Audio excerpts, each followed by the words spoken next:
Tenons nos lampes prêtes, chrétiens, préparons-nous pour l'heure où les trompettes annonceront l'époux. Amis de la communauté d'études quotidiennes de la Bible, bonjour, bonsoir. C'est avec le même plaisir que nous vous retrouvons aujourd'hui, mercredi, pour l'étude de la leçon du jour. Thème dans l'évangile selon Jean, c'est le titre du nouveau questionnaire. Nous vous souhaitons, comme on l'a déjà fait, nous vous renouvelons notre vœu pour une étude en profondeur de la parole de Dieu, une étude qui pourra édifier votre âme. Nous espérons que vous avez passé une bonne journée ou une très bonne moitié de semaine. Nous demandons à Dieu de continuer à vous bénir. Aujourd'hui, nous allons aborder une leçon, un sous-titre intitulé « La guérison de l'aveugle », deuxième partie. Le verset à mémoriser pour cette semaine se trouve dans Jean 11, versets 25 et 26, et nous dit ce qui suit. Jésus lui dit, « Je suis la résurrection et la vie. Celui qui croit en moi vivra, quand même il serait mort. Et quiconque vit et croit en moi ne mourra jamais. » Crois-tu cela? Jean 11, versets 25 et 26. Prions le Seigneur. Notre Seigneur et notre Dieu, nous avons besoin de ta présence, car ta présence, c'est la vie. Ta présence, c'est la bénédiction en abondance. Que tu nous accordes ton Saint-Esprit afin de comprendre et de pratiquer cette parole de notre vie. Au nom de Jésus. Amen. Nous allons aborder la leçon d'aujourd'hui et le texte de base se trouve dans Jean 9, les versets 17 à 34. Nous abordons encore une fois la guérison de l'aveugle de naissance, et aujourd'hui c'est la deuxième partie. Dans Jean 9, versets 17 à 34, après la guérison de l'aveugle de naissance, les pharisiens interrogent l'homme guéri sur ce qui s'est passé. Ils lui demandent son opinion sur Jésus, et l'homme répond qu'il le considère comme un prophète. Insatisfaits de cette réponse, les pharisiens convoquent les parents de l'homme pour vérifier s'il était vraiment aveugle. Les parents confirment la cécité de naissance de leur fils, mais par crainte des autorités religieuses, ils refusent de dire comment il a été guéri, laissant leur fils répondre par lui-même. Les pharisiens convoquent à nouveau l'homme guéri, essayant de lui faire dire que Jésus est un pécheur. Cependant, l'homme défend Jésus, affirmant que s'il a été guéri, c'est forcément par la main de Dieu. Il souligne que personne n'a jamais entendu parler d'un aveugle de naissance guéri. Et donc, Jésus ne peut être qu'un homme de Dieu. Cela irrite les pharisiens qui, dans leur colère, chassent l'homme, l'accusant d'être né dans le péché. En termes de commentaires, chers amis, ce passage met en relief le conflit entre la foi simple de l'homme guéri et l'aveuglement spirituel des pharisiens.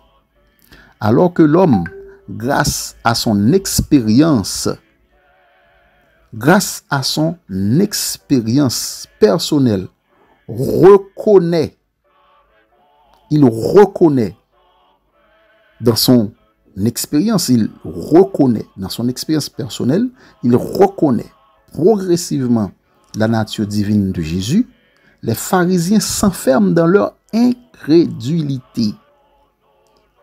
Leur position sociale et religieuse les pousse à défendre leur conception rigide de la loi, au lieu de reconnaître l'évidence du miracle. Les parents, par peur de l'exclusion de la synagogue, choisissent de rester prudents, illustrant la crainte de perdre son statut social ou religieux face à la vérité de Jésus. De notre côté, l'homme guéri démontre une foi grandissante, non seulement reconnaissant Jésus comme prophète, mais défendant aussi la justice divine avec courage, malgré les pressions sociales. L'exclusion de l'homme par les pharisiens symbolise leur incapacité à accepter la lumière de la vérité malgré les signes évidents. En revanche, la foi de l'homme guéri devient plus ferme, soulignant que la révélation de la vérité divine ne dépend pas de notre position sociale, mais de notre ouverture de cœur. Je reprends pour vous, la révélation de la vérité divine ne dépend pas de notre position sociale, mais de notre ouverture du cœur.